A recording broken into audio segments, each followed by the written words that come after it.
Hi, this is Chico Resch. You are listening to the Let's Go Devils podcast on the Primetime Radio Network. Happy Devils Saturday. This is Game Day Live, coming to you live from the bunker in beautiful New Jersey. The mountaintop with the nice view and the highest point of New Jersey as well. Actually, no, he's not at the highest point. No, I'm not. He's in the basement of Billy Yes, Dean's. I'm in Belly of the beast. I'm in an enemy studio territory. This is great. Yeah. There's all this blue and red crap around here. I don't get it. The Yeah, belly of the dean. Seriously, yeah, the belly of the dean. Oh, get the hell out! Get out of here! Get Ugh. out of here with this. Well, the reason why Short See, Sky... to counteract Yep.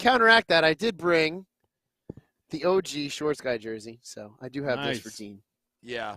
Oh yeah. So Vinny Parisi's on assignment tonight, so Beer Baron is filling in as well, Short Sky, and also wanted to say hello to our good friends at American Whiskey who are having a viewing party tonight. It looks like the bar is pretty full right now. We'll get to that in a second, but yeah, guys, Short Sky's at Billy Dean's because he's 2-0 when he's 1-0. 1-0. is it one- I Billy thought Dean you so were- far. 1-0. You could have lied. No, I watched, It sounded better when it was 2-0. I'm hoping gonna I'm be 2-0. 2-0. I'm Yeah. hoping I'm 2-0. 2-0. 2-0 after tonight. But yeah, hopefully Was it 2-0 game after 4? tonight. But no, I'm 1-0. It was the overtime game, game 3. Game 3. So the Devils have a shutout. No, they've only No, that was the overtime victory. So they've only given up 2 goals since you've been. It was game 3. The Yeah. Devils. Okay. See, that's Yeah. why you're there. Because I think the Devils exactly. are going to. I hope they roll over the Rangers tonight. I can't deal with the game 7. I don't care how they win. I don't just want a the game Devils 7. to win tonight. No, I don't either. Yeah, close it. Done. Get it over with. Just close the Get series. the job up. done Be tonight. Yeah. I have to give a big shout out to Jersey Girl Brewing, by the way. Not that we're sponsored by them, but I'm drinking Running with the Devil right now. And they changed up the can. I was looking at this today, and I went into the beer store, and I was like, hey, that looks pretty sweet. But getting ready for tonight, boys. I'm excited. I got to tell you, this is it's exciting, and it's like, yes, we're all on edge because we want them to just close this out. And I don't think any Devil fan out there is saying confidently, like, yeah, they're going to do it. They're going to do it. And if you are, you're being a little foolhardy. Like, I feel like they're going to do this, but you also have to, like, this is a tough game. This is not going to be one that they're going to skate in and take away. The Rangers are on the ropes. Traditionally, that team has been pretty good against the ropes, but they haven't been punched by this team before. So I feel like the Devils are going to go in there and take care of business, but I just hope that they do it in a fashionable way where by the second period maybe we could sit back and kick our heels up and feel good about the game. But dude, I'll tell you what, I'm pumped. I can't wait. 8 o'clock feels like it's forever away, but here we go. It's only 52 minutes away. Yeah, no, I totally agree. I just wanted to get the job done tonight. And not to sound doom and gloom, but they do have 2 chances to close this out. But I'd rather get it done tonight than you start focusing on the next round. Yeah. But if we have to go to Monday, we'll go to Monday. That's the best part of it. Our backs are not against the wall. If we have to go to Monday, then our backs are against the wall, and then it could potentially be a mess. But just get it done tonight. Get this victory. Win it. So the Ranger fans can watch their team shake hands in a losing way at MSG, and then immediately afterwards they can reschedule that Billy Joel concert for tonight or tomorrow. They don't care. MSG doesn't care right now because the Knicks are in the second round, so they don't really care. They don't need the. That's all Bolin cares about. They didn't call into the NHL to do the fix because they don't need the fix. The basketball team has moved on to the second round, so they don't need the Rangers anymore. They don't care about them anyway, so they'll let them, shuffle off into the wonders of the greens that are probably New Jersey, by the way, because most of those guys golf in New Jersey. But listen, they need to play Devils hockey. The last 3 games they've played Devils hockey, and we saw what happened. Mm-hmm. They go out there, they assert themselves, they play the right way, they play their game, and they do exactly what they need to do. They use their speed, they counterpunch, they do everything exactly the right way that they need to do it, and the Rangers have no answer for it. And what's even better is you see guys like Patrick Kane and Zibanejad in the last game, spending most of their time in the penalty box because they're getting frustrated. And that's exactly what this team needs to do. Stay out of the penalty box. Don't take a stupid penalty. Don't retaliate. Let them take the dumb penalties and play Devils hockey. Just go out there and do what you have to do. And the other key thing is we stopped taking as many penalties, and we stopped with the offensive zone penalties, especially that we were taking. Even though we've done well, knock on wood to this point with the Rangers power play in the last 3 games, we can't give them that opportunity because we saw what they could do with that power play in games 1 and 2. Chris Kreider was right there wide open in front and was like, oh, hi, I'm just going to stand here unmarked and score. Mm-hmm. So we have to make sure that we're keeping out of the box ourselves, frustrating the Rangers, letting them go to the box, and then watching them self-destruct. And then exactly like you said, play Devils hockey, go out and attack this game like we know we can and not be on our heels, which I think games 1 and 2 Game 2, I think we started much better than Game 1. We were playing Devils hockey, and then it just kind of all fell apart after we had that first goal. It all just kind of fell apart. So if we go out and play Devils hockey tonight, we should be able to close this series out. And I'm hoping to close it out, like you said, close it out convincingly. But I'll take a stressful, 1-1, 2-2, real close game, and then go to overtime. No. If need be. I don't want to. No. I'm saying No. I can deal with that.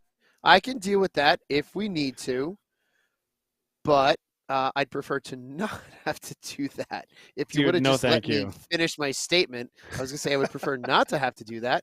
You're like one of my kids. It's like I'm trying to introduce something, and like 3 seconds in, it's like, I have a question. I'm like, just let me explain. And you know what that's like. But 100%, yeah. Yeah, it's close. Just get it done early. The one X factor in tonight, I think, for this entire game is Shesterkin, because even though we won, pretty convincingly the other night, the guy still had somewhere north of 40 saves, or at least right near 40 saves. He had a hell of a third period. Oh my gosh! Shots we bombarded him like it was like 20 to 22 or 22 to 20, something like that. 20 to 2. That's wild. There's a tweet that's become a meme that says if a goalie makes 40+ saves and loses a game, he's allowed to pick one of his teammates and punch him. And I would completely, as a member of the goalie union, I would completely support Shesterkin punching someone on his team. For that. Well, you saw his reaction after Timo Meier got held by Patrick Kane, who had a partial breakaway, which, by the way, in my opinion, should have been a penalty shot, but whatever. Shesterkin went immediately over to the bench and started yelling at the rest of the team. I saw that, and rightfully so. Like, listen, but at the same time, Shesterkin he's saying what pisses me off. I'm gonna have to kind of pause what I was about to say. What pisses me off grinds your gears.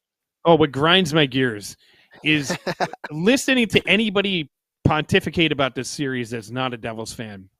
I listened to major media outlets basically talk about how the Rangers have not taken advantage, and they're not playing up to their par, and they're not doing anything. It's not like the Devils haven't, come and actually stepped up their game. It's not that Akira Schmid has come in and been lights out. It's not that the Devils as a team and as a coaching staff completely stepped back from the first 2 games and said, what do we need to do to fix it, go in and started winning.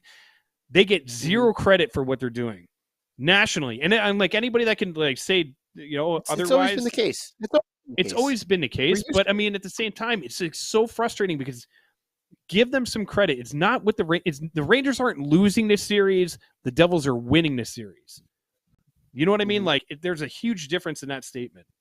And it's just it's annoying that to see like all these people like, oh, whatever, like the excuse train, here comes choo choo, like, oh, this, that, and the other thing. No, dude, you brought in Patrick Kane, you brought in Tarasenko, you thought you're going to be an automatic cup team with these guys coming in.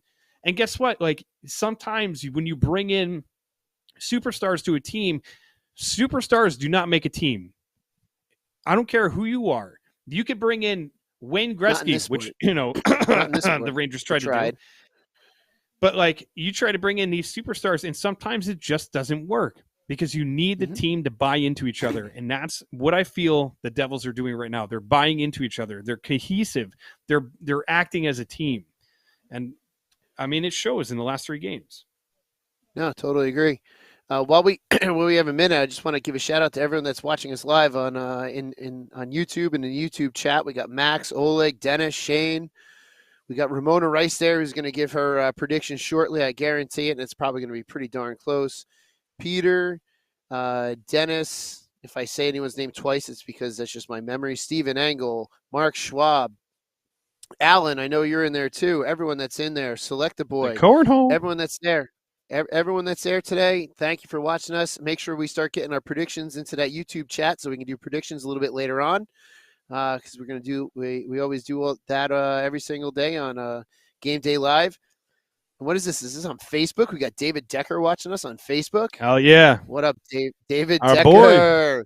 Boy. Our boy was featured on Spittin' Chicklets on their Instagram feed the other day. So well done, David Decker. That. Craig Best is also there. So hello to everyone watching us on all our platforms tonight for Game Day Live. Make sure you definitely put your predictions in there. Make sure you guys put how you're feeling about today's game. I saw a couple people saying they were nervous. I'm going to tell you what, Beer Baron. I know I should be nervous, but I'm still not nervous because we're still playing with house money at this point. We have 2 opportunities to close this series out. I would hate to lose this series to the Rangers, but, not for nothing. We're playing with house money. We're in a great spot.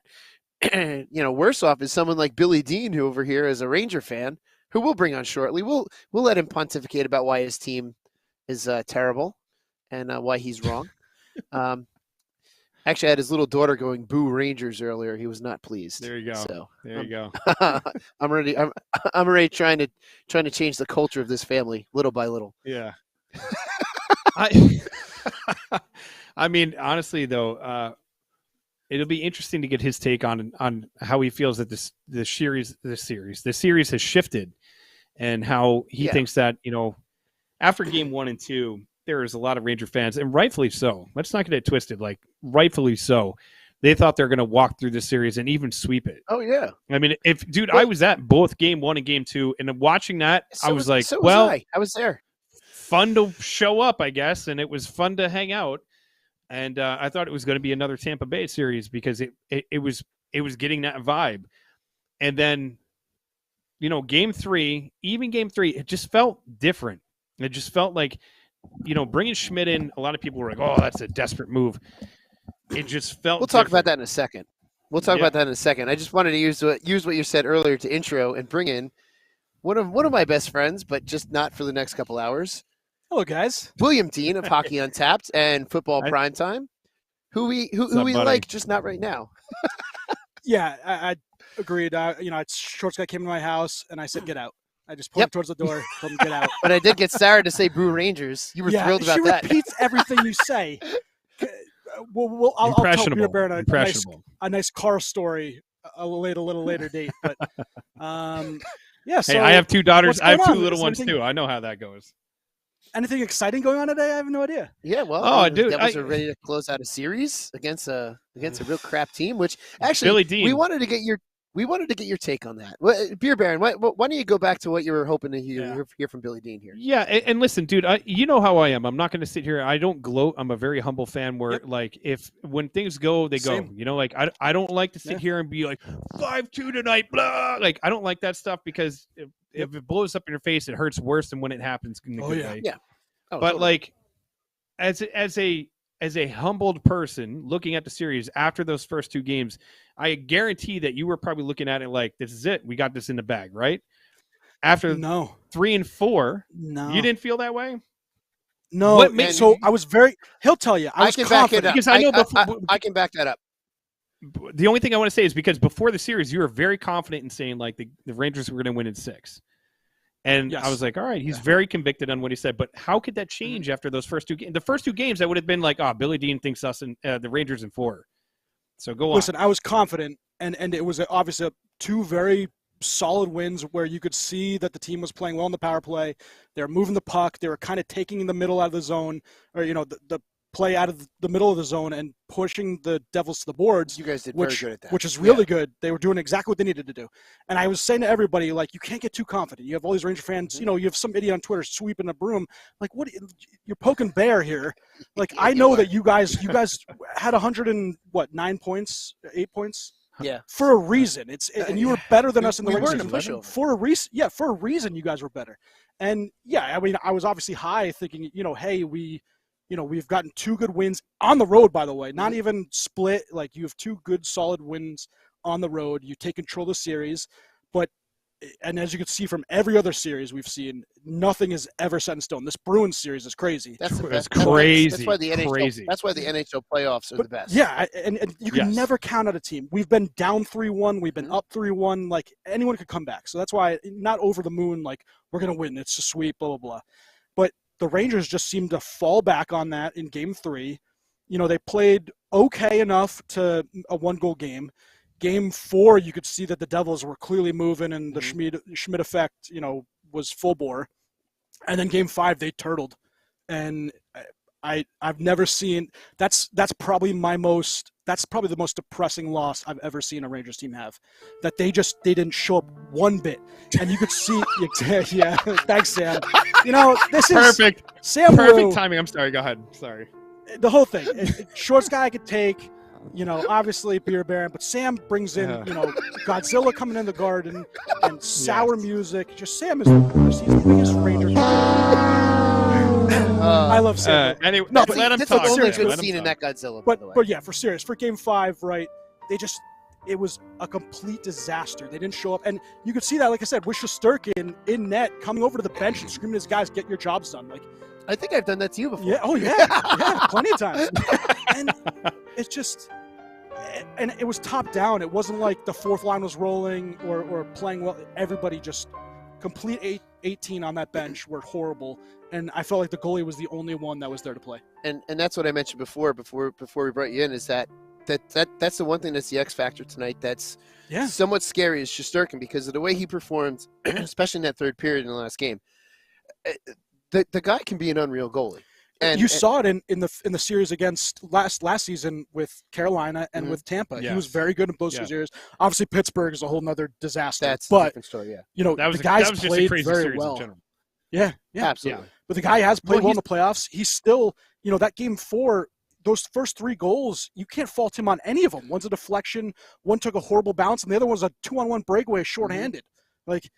It's just.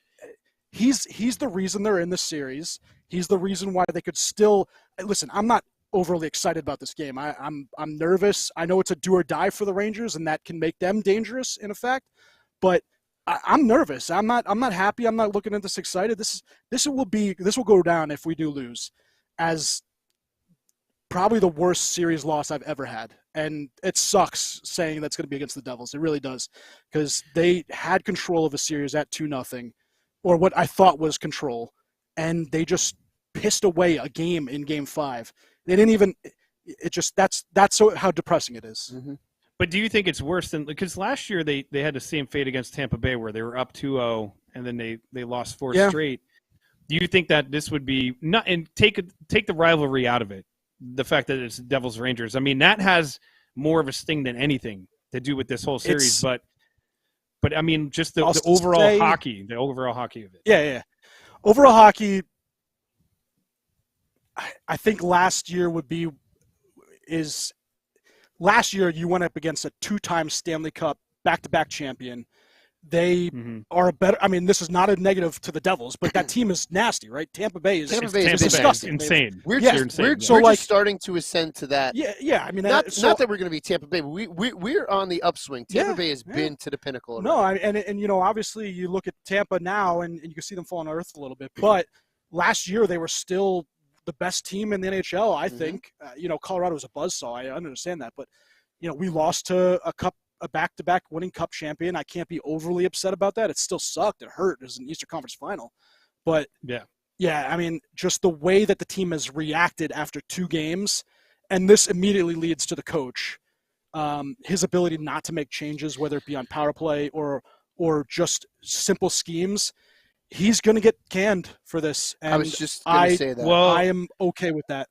It's the gallant way. If you look at his track record, it's like he'll bring a team up, he'll get a team even to the Stanley Cup Finals or to the Eastern Conference or Western Conference Finals, and then the message gets old and he's gone. Yeah, you know, and it's funny it's because taken a year and a half for that to happen instead of three. Yeah, and I mean, like, and that's the sad part about, like, you know, you look at him and a lot of people are like, oh, Gallant and Ruff and blah blah blah. Gallant's better than Ruff. And I'm like, Gallant, but the problem is like you just nailed it, is the inability to make adjustments or changes. Like, the one thing that the Devils did is, damn, did they make adjustments after those first two games. They came back in that third game, and there was not just a goalie switch. Like, the goalie switch was one thing. Oh yeah, and a lot of people can point to the fact that Vanecek had never played that many games in an NHL season, and maybe was worn out at the end of the year going into the playoffs, and then like making that switch was that was a ballsy move, because you're going to a rookie who and what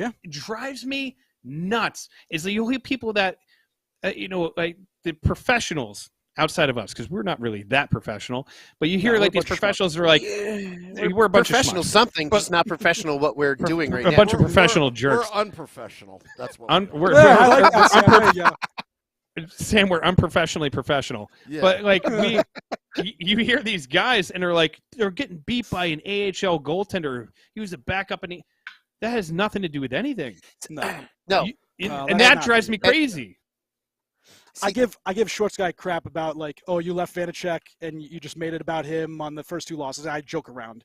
You know, Schmidt obviously has had a really good series. He, at times during the season, he looked like he was your number one, and that's just going to happen. You're going to have ebbs and flows, and it makes sense after two bad losses. You have to make a change, and there's not one person in the lineup, of a forwards or defense is going to make that big of a change other than a goaltender. Yeah. So. And just because he was talking about Gallant and obviously Lindy Ruff at the beginning, after game 2, I was like, holy crud, Gallant is actually out coaching another coach in the playoffs. Because last year, if you look at it, he faced in the first round Mike Sullivan, much better coach than he is. Second round, he had Brindamore, much better coach. Third round, John Cooper. I mean, it's light years. It's like the president versus some schmuck in the mayor's office in East Hanover.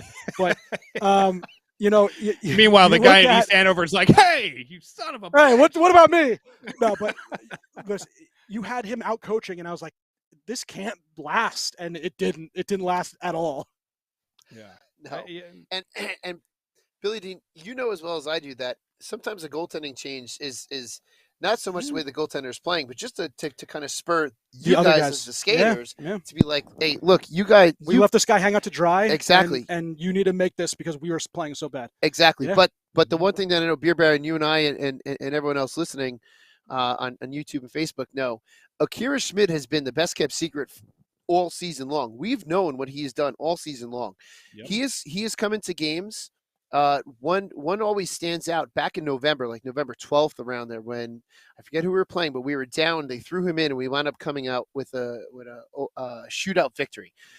Akira Schmid has gone into situations which he probably should have at least just played out the game and probably taken the loss, but where the team has responded to the point where they've come back and they've won games. I mean, look at the recent Washington before game. The playoffs. I was just going to bring that up. The Capital game, the most recent before the playoffs, the Capital game. And we all knew this about Akira Schmid. It's the rest of the league and the world that did not know about Akira Schmid. So this really should come as no surprise to any and all of us Devils fans that Akira Schmid is playing this well and has this ability, because we've seen it all season long whenever he's gone in. And he's always reacted well, always calm, cool, and confident. And I got to real quick give a shout out to Mark Schwab, because he sent Sam and I today an article from Switzerland, which was it was a local interview done of Akira's mom, which explained Akira as growing up and his calm, cool demeanor and talking about his name. It's a great article. It's in German, so you have to translate it for any of us here that wants to watch it, or read it. Excuse me, watch an article, read an article. I don't know what I'm talking about anymore. But Akira is just that that calm, cool, collected goalie that I know that as a defenseman, you like having behind you. Yeah. And that's one of the things as a goaltender, you've got to be that calm, cool, collective, calming influence because that's what the team builds off of. And that's what Schmidt has done. Schmidt has come in, they made that change, but not aside from just the change itself, the fact that the team and the coaching staff had that confidence to make that change in the playoffs, which I know it's no revelation to us, but that's still a bit of a move to do in the playoffs. It's a balls move. It's a balls It move. is a balls move. Because They you're had not the just confidence. playing. No offense, They like had the if they were confidence in him. Yeah, and if they're playing Carolina or if they're playing somebody else, that's like, all right, that's, you know, you're playing the Rangers. Like the weight of this series is huge. And that's the one thing that I like. It sucks so bad that this is the first round. Like it really does. Like as much as we hate you guys and you hate us, that hatred, if you look at first of all, if you look at the ratings on TV, it just proves that this should have been like an Eastern Conference Finals or at least a round 2 game, because it's just get it done now. Get it done now. What I'm saying is like the point that I'm trying to make is it sucks that it has to be now because it's such a compelling series and it is one of the most underrated rivalries in all of sports. I think it's right now. It's the top nationally viewed, right? It is. It is. This is by a this good should amount guarantee too. us an outdoor By a game good next amount. season.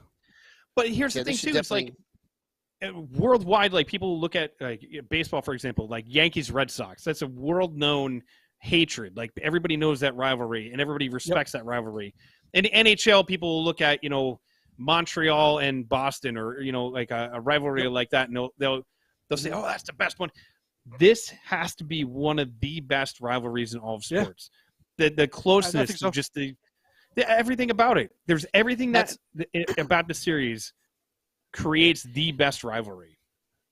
That's our geographic area too. Yeah. We have so many teams in all sports. Oh, yeah. I honestly So don't close. think that the Rangers Islanders or even Islanders Devils is close to the Rangers Devils. No, just because not even close. You know, not even close. you have had the Islanders for a while now. Like the Devils are newly recent, so there's a lot of Rangers fans in Jersey. I'm one of them. Yeah. Obviously, my dad's one of them. They didn't have the Devils growing up, so the only choice was the Rangers. Other if you wanted to be the Islanders fan, but who really wanted to be that? You know, you look at this. And I'm going to do a prediction, and then I'm going to go out and get some guys. The Hockey Tap crew is actually outside the door right now. We get the entertainment of watching Schwimm tonight. Yes, we're going to watch Tampa. It's going to be fantastic. But quickly, so I do think the Rangers, just because of desperation, that this is a Game 6 win. It's going to be close, 2-1, 3-2, and this is a heart thing. If you're asking me for my head, I am nervous and I am worried about it getting a loss. So it's a goal either way. I really think so. I don't think one team's going to blow out the other one. Just because of the natural respect and the teams that are facing a big, you know, elimination game loss is. I don't think it's really in the cards. I mean, you guys tell me if you think you agree. So, but it's a good series. In you know the first 4 games, Game 5 stunk, and I'm hoping that the last 2 games are that same kind of Game good 6 and series. 7. Yeah, well, hopefully there is no Game 7. That's what we're hoping for. I mean, and that's the thing, right? You had Toronto. Sheldon Keefe said you guys needed to win Game 5, and now they're in Game 6, and you're just giving the team life. The same thing happens with all these other teams, where if you can take out a team, you do. Rob Brindamore said the same thing in Carolina. You gotta take them out. Yes. Yeah, you can't let a team dwindle because they get the courage and the strength to keep going, and we got to take you out tonight. So, so I'm going to head out, but you guys finish up. But you know, obviously, you know, give us your prediction before you go. So we're going to Rangers get into predictions. Rangers 3-2 win. 3-2 win. My heart prediction. And you know, we'll see what happens. But obviously, there's love and respect on this side. But Devils still suck. Love you guys. Thank you, Billy D. Hey, love you too, buddy. I mean, listen, there's very few Ranger fans that I actually really love and admire. Billy Dean's in that small category. I mean, it is. I can count in one hand how many Ranger fans I actually like. He's been my buddy. My buddy Kevin is one of them, though. Not only is Billy Dean one of my closest friends, he's also been my defenseman for many years when we played together. So I've actually been on the rink and we've mucked it up and we've got a bunch of stuff. So, all right. So Billy Dean says 3-2. I do have to point this out before we get into predictions. Mark Schwab, not only did he send us that article today, It's after 1 a.m. in Switzerland, and he's not only watching Game Day Live, but he's also looking to watch the Devils play the Rangers tonight. So, Mark Schwab, I think you're the winner of the day for not only watching us at 1 a.m., but for watching the game, which is going to start about 2 a.m. if we're starting at 1. So, Mark Schwab. Hey, you know what though? I get it. Watching European soccer, you're up at odd times. At least they're a little bit ahead, so getting up like 6 or 7 is easier than taking a nap and watching at 1. It's like watching the Olympic hockey. All right, so let's get to some predictions. I know that there's some here in the in the YouTube live group. The Cornhole 55 says 6-2 Devils. Geeky Gamer Family says 4-1 Devils with 2 empty net goals. Getting a little bit specific here. Joseph says Devils win 3-1. Dennis says Devils win 5-2. Peter says 3-2. I'm assuming he means the Devils victory 3-2. Max is saying 3-2 Devils overtime winner from the captain, Nico Hischier.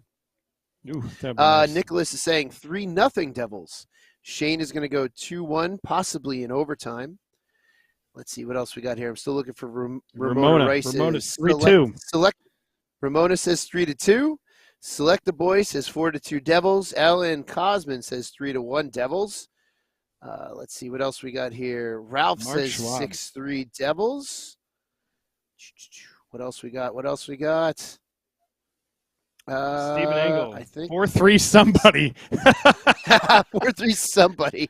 Somebody. Oh my I don't gosh. like that. Somebody. Hopefully it's the Devils. Judy says 3-2. There's Devils 3-2. 2 overtimes. Oh. Jeez.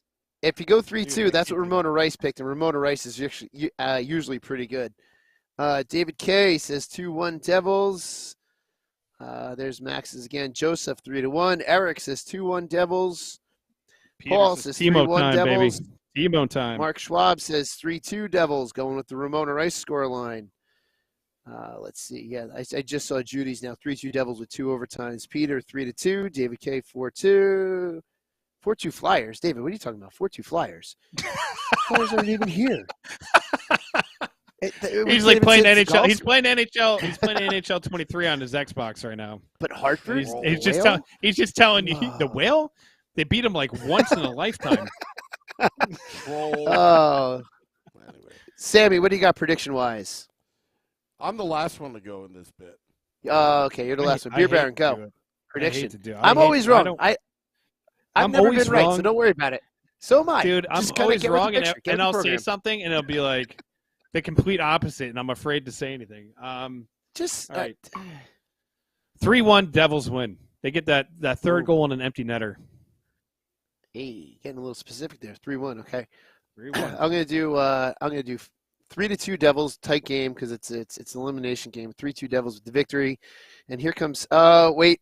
Hold on, Sam. Before you get into this, Richard just predicted that your scoreline is going to be 17-0 Devils. Yeah, well, you know what Beer Baron said earlier in the podcast. I'm not one of those Devils fans that predict 8-2 Devils. I'm like, well, look at this guy. Look, I predicted 14-0 last game, and I was closer than any of you.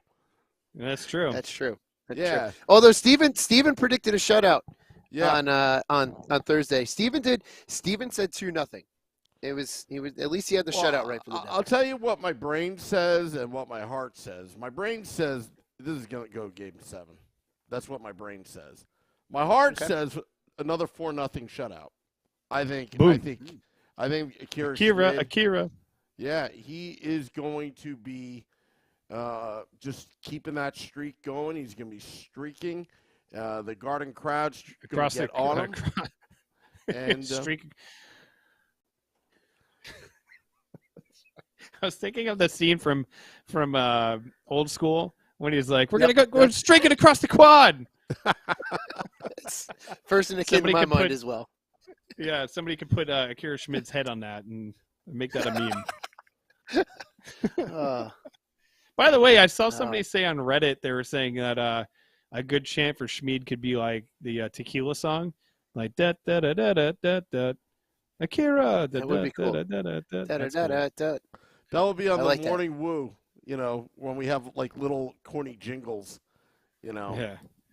You know, Works for me. We can't take credit for it. We're not taking credit for it, but and- somebody else and- came up with it. I don't know. and phone scams as well. You know, after hopefully the Rangers lose this game, and then come Sunday morning, I'll be making recorded phone calls. The only Sam, I would be all about that, except for the last time we did that, the next series did not go well for us. So Well, I'm a little wary about the next, doing that again. The next 13 years didn't really go well for us since Yeah, that that's series. true. I'm a little worried about that too, but you know, for the sake of the new hit morning podcast, the Morning Woo, I'll do it. True Patriot, what's your question? He said, do you guys take questions? And we'll say Oh yeah, sometimes. no. His question was, if they win the series, do we see VTech play again? That was his question before. You know what? So I actually, that's a really good question, because if they win the series, right, and Schmid wins 4 games in a row, my opinion, no. You ride the hot hand. I'm sorry, VTech, but you ride the hot hand. But then, let's say, if it continues next season, who's your number one? Because if Schmid takes you deep into the playoffs, and VTech won you 30+ games, who's your number one? So here's what I have with that. The playoffs, the NHL playoffs are this odd animal to where sometimes you'll ride the hot hand of a goalie and they will get you really far. Think about the Dallas Stars with the Russian shorts guy, Khudobin.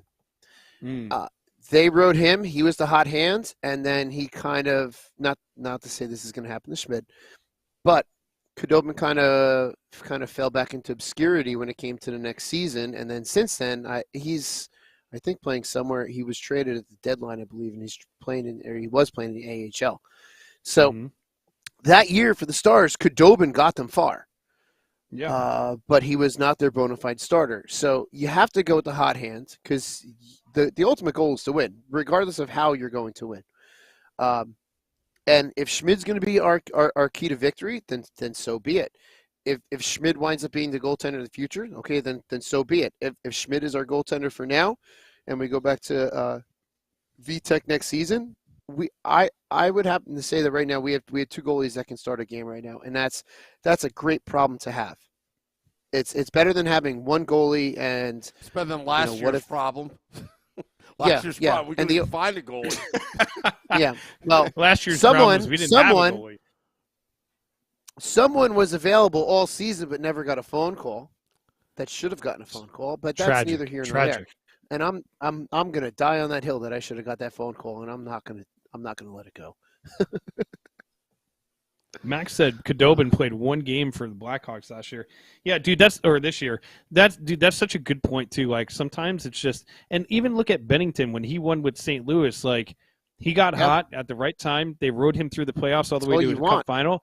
And Bennington is a good goaltender. Don't get me wrong, but he's an entertaining goaltender. He's an entertaining goalie, but I don't think he's like the greatest. I don't think he's a top 5 goaltender out there right now. No, absolutely but like not.